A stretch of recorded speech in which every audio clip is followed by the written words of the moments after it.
Pope ఎంపికపై ఉత్కంఠ కొనసాగుతోంది. మరో 4 రోజుల్లో పోప్ ఎంపిక ప్రక్రియ ప్రారంభమయ్యాక కానీ ఈ విషయంపై స్పష్టత వచ్చే అవకాశం కనిపించడం లేదు. 2013లో ఫ్రాన్సిస్ పోప్గా బాధ్యతలు చేపట్టారు. అయితే అనారోగ్య కారణాలతో 88 ఏళ్ల పోప్ ఫ్రాన్సిస్ తుదిశ్వాస విడిచారు. క్రైస్తవ మత పెద్ద పోప్ ఫ్రాన్సిస్ కన్నుమూయడంతో తదుపరి పోప్ ఎవరన్న చర్చ మొదలైంది. పోప్ అయ్యే ఛాన్స్ ఎవరికుంది, అసలు కొత్త పోప్ను ఎలా ఎన్నుకుంటారనే దానిపై సర్వత్రా ఆసక్తి నెలకొంది. తదుపరి పోప్గా 5 పేర్లు ప్రముఖంగా వినిపిస్తున్నాయి. 2013లో ఫ్రాన్సిస్ పోప్గా బాధ్యతలు చేపట్టారు. అయితే అనారోగ్య కారణాలతో 88 ఏళ్ల పోప్ ఫ్రాన్సిస్ తుదిశ్వాస విడిచారు. క్రైస్తవ మత పెద్ద పోప్ ఫ్రాన్సిస్ కన్నుమూయడంతో తదుపరి పోప్ ఎవరన్న చర్చ మొదలైంది. పోప్ అయ్యే ఛాన్స్ ఎవరికి ఉంది? తదుపరి పోప్గా 5 పేర్లు ప్రముఖంగా వినిపిస్తున్నాయి. ఇటలీకి చెందిన పియెట్రో పెరోలిన్ రేస్లో ముందున్నారు. ఘానాకు చెందిన పీటర్ టర్క్సన్ నుంచి ఆయనకు గట్టి పోటీ ఎదురయ్యే అవకాశం ఉంది. వీళ్ళిద్దరూ కూడా పోప్ ఫ్రాన్సిస్కు గట్టి మద్దతుదారులు. ఫిలిప్పైన్స్కు చెందిన కార్డినల్ లూయి యాంటోనియో పోప్ పదవి చేపట్టే అవకాశం ఉంది.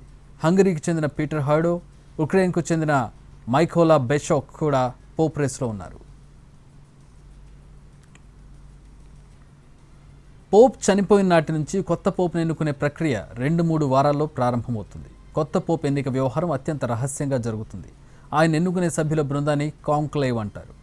80 ఏళ్లలోపు వయసున్న కార్డినల్స్కు మాత్రమే ఓటు హక్కు ఉంటుంది. మొత్తం 138 మంది కార్డినల్స్ ఉన్నారు. ఇందులో భారత్ నుంచి 4 ఉన్నారు. పోప్గా ఎన్నికయ్యే వ్యక్తికి 3/2 మెజారిటీ రావాలి ఈ కార్డినల్స్ నుంచి. ఒకవేళ నిర్ణయం తీసుకొని పక్షంలో వాటికన్ సిస్టైన్ చాపెల్ చిమ్నీ నుంచి నల్లటి పొగ విడుదల చేస్తారు. అంటే ఓటింగ్ ఇంకా కొనసాగుతోందని దాని అర్థం, పోప్ను ఎన్నుకోలేదని అర్థం. ఒకవేళ పోప్ను కార్డినల్స్ ఎన్నుకున్నట్టయితే సిస్టైన్ చాపెల్ చిమ్నీ నుంచి తెల్ల పొగ విడుదల చేస్తారు.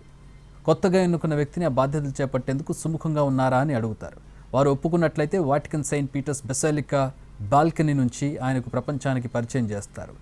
ఈ నల్ల పొగ, తెల్లటి పొగ అనేది బయట ఉన్నటువంటి అనుచరులకు కావచ్చు, లేదంటే ప్రజలకు కావచ్చు, పోప్ ఎన్నిక జరిగిందా లేదా అని తెలియజేసే సంకేతం.